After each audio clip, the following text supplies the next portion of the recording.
Hello दोस्तों, नमस्कार।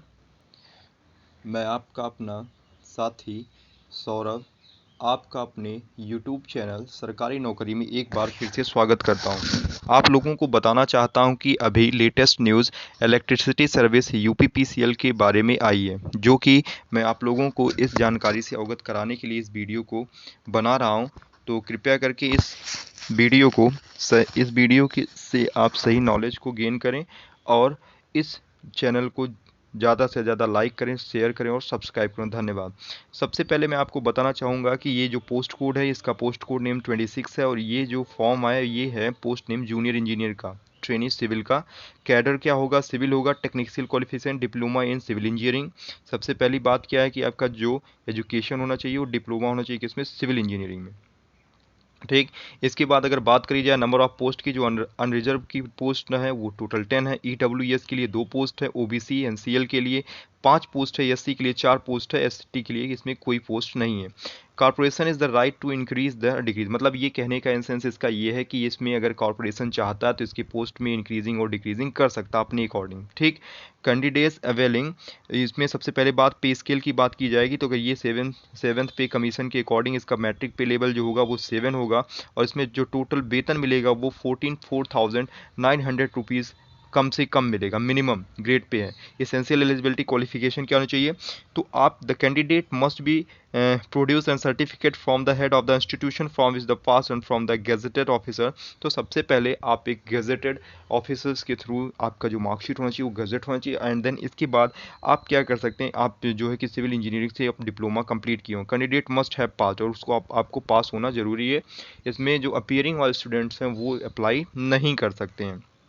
ठीक है। अगर बात करी जाए एज की तो candidate must have the attend the age of 18 years and must not have attend the age of 40 years, मतलब 18 साल मिनिमम एज होनी चाहिए और जो मैक्सिमम एज होनी चाहिए वो होनी चाहिए 40 ईयर्स। तो 40 ईयर्स मैक्सिमम एज होनी चाहिए और मिनिमम एज होनी चाहिए 18 ईयर्स। तो एज की यहाँ पे बात करी गई। अब इसके बाद क्या होना चाहिए कि जो छूट मिलेंगी, जैसे जिसको बोलते हैं एज रिलैक्सेशन, तो वो उसी के अकॉर्डिंग मिलती रहेगी जैसे मिलते हैं और सारे। रिजर्वेशन की बात अगर करी जाएगी तो reservation will be the provided in the applicable reservation, तो रिजर्वेशन भी उसी के अकॉर्डिंग क्रीमी लेयर को मिलेगी। ठीक है। नो ऑब्जेक्शन सर्टिफिकेट सी होना चाहिए जो एक्स गवर्नमेंट है। ठीक है। एग्जामिनेशन सेंटर सिलेक्शन प्रोसेस, उसमें आप एग्जामिनेशन सेंटर सेलेक्ट भी कर सकते हैं जहाँ पे आपको ट्रेनिंग भी होगी इसमें। और इसके बाद ट्रांसपेरेंसी भी दिया गया, ट्रांसपेरेंसी की इसमें बात की गई है। और एप्लीकेशन फ़ीस की अगर बात करी जाएगी तो यहाँ पर एससी जो है उनके लिए 700 रुपये, एससी एसटी के लिए, अनरिजर्व के लिए 1000 रुपये और candidates other than state of UP, जो यूपी से अलग स्टेट के कैंडिडेट हैं उनको भी 1000 रुपये की फ़ीस क्या होनी की देनी पड़ेगी। ठीक है। मैरिटल स्टेटस जो दिया गया इसमें सारी चीज़ें दिया गया। फिजिकल फिटनेस की बात करी जाए तो फिजिकल फिटनेस आप फिट होने चाहिए। ठीक है। हाउ टू अप्लाई करने के लिए सबसे पहले आपको वहाँ पर जाकर इसका जो एग्ज़ाम होगा, सबसे पहले एग्ज़ाम की बात करते हैं तो एग्ज़ाम जो होगा वो सीबीटी होगा, कंप्यूटर बेस्ड एग्ज़ाम होगा। और इसके बाद अगर बात करी जाएगी वहीं पे अप्लाई की तो सबसे पहले आप लॉगिन आईडी में जाएंगे, वहाँ रजिस्ट्रेशन करेंगे, रजिस्ट्रेशन करने के बाद सारी फॉर्म को फिल करेंगे एंड देन इसके बाद जो भी प्रोसीजर मांगेगी उसके अकॉर्डिंग आप क्या कर देंगे, उसको फिल कर देंगे। सबमिशन डॉक्यूमेंट को भी सबमिशन करना पड़ेगा।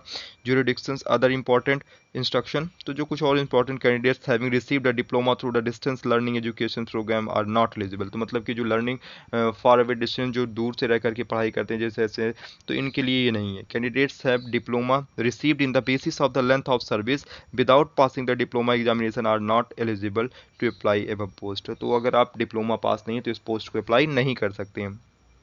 डिटेल्स यहाँ पे देखो जैसे दिया गया, online submission of application form 3 फरवरी 2021 से 23 फरवरी 2021 तक होगा। Submission of application of fees cum processing net 3 फरवरी से 23 फरवरी 2021 तक आप फीस सबमिट कर सकते हैं। Submission of the fees cum processing in through SBI challan के थ्रू कर सकते हैं। The challan of the payment can be download up to the 23 फरवरी 2021 के अकॉर्डिंग होना चाहिए। ठीक है। Tentative date of the computer based exam is 4th week of the March, तो इसमें टेंटेटिव डेट भी दे दिया गया है, तो ये मार्च के चौथे वीक में हो सकता है।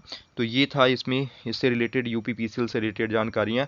तो मुझे लगता है कि आप लोगों को ये जानकारी बहुत ही अच्छी लगेगी, मैं आशा करता हूँ। और प्लीज़ आप मेरे इस चैनल को लाइक करें, सब्सक्राइब करें और शेयर करें। थैंक यू दोस्तों, धन्यवाद।